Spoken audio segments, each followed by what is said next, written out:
This is a tremendous institution that's time has come to make some noise. I know why you came here. We got gold, man. We're on the clock already. This is one of those games, man. You gotta want this one in there. Seize this opportunity. Every single chance you get. One more tonight for all the marbles. We are counting it down to the national championship game at Hard Rock Stadium tonight. Indiana, Miami for the national title tonight. Just under 11 hours from now, 7:30 Eastern right here on ESPN. And while this game might be at the home of the Hurricanes, the Hoosier faithful are flocking south in full force.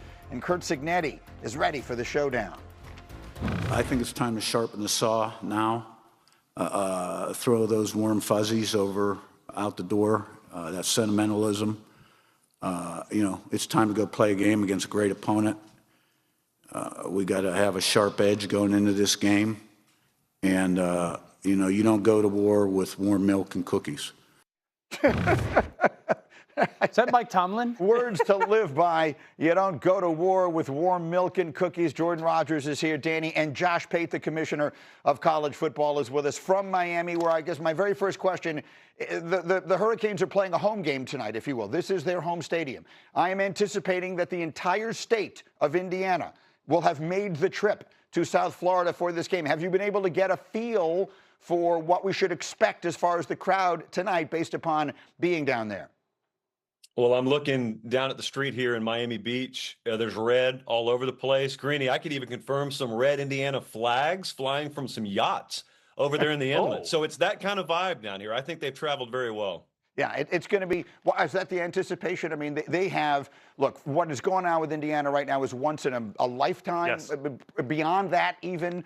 So should we expect the home field? I think I'll just start there. Miami's playing at home. We keep talking about how they have a home game. Should we expect it to be a home field advantage for Miami tonight? Has Miami ever had a home field advantage in Miami through the regular season? It still isn't quite like that. Indiana's going to have more people there, I think. They're going to be louder. Now, who cares? Because you're expecting not to play this game at home anyway. It's just a luxury that you are. So I expect this to be a hostile environment for Carson Beck. And I wonder if Pate's seeing some of the red. Is that the Indiana people with their shirts off getting a sunburn because they're so used to the clouds and the snow? They're in the negative some degrees. Pasty skin getting red down there. They're not used to it. Okay, let's go to the storylines. Dan, you said it right at the very top of our show.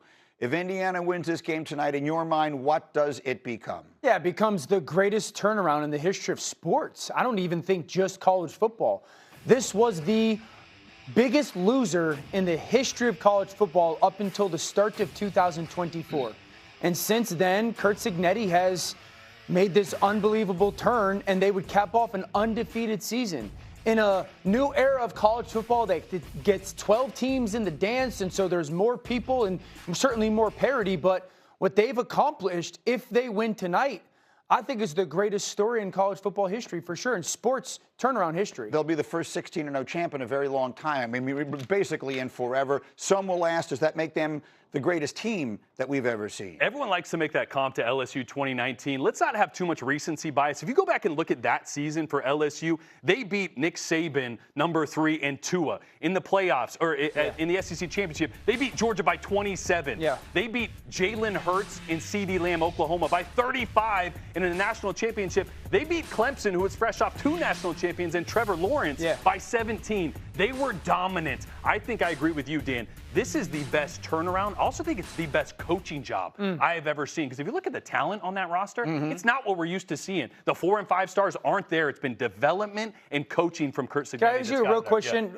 Quick question. Going into tonight, just man versus man, is Miami a more talented roster? On both sides. I don't think it's that close. Could you expand on that thought? Yeah, I think talent for talent at the defensive line, on the offensive line, I think you would lean Miami. Skill position, Malachi Toney, and skill position, I'm going Miami.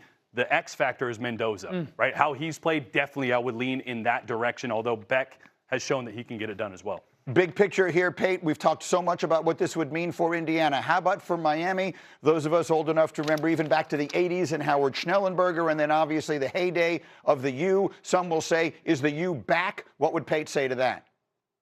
I would say yes, in a sense that there was this misnomer in college football for a long time that the sport had left certain programs behind. We've all trafficked in this conversation. And in some cases, it's valid. I'll tell you one they'll throw out there. I hope Matt Rule's not watching.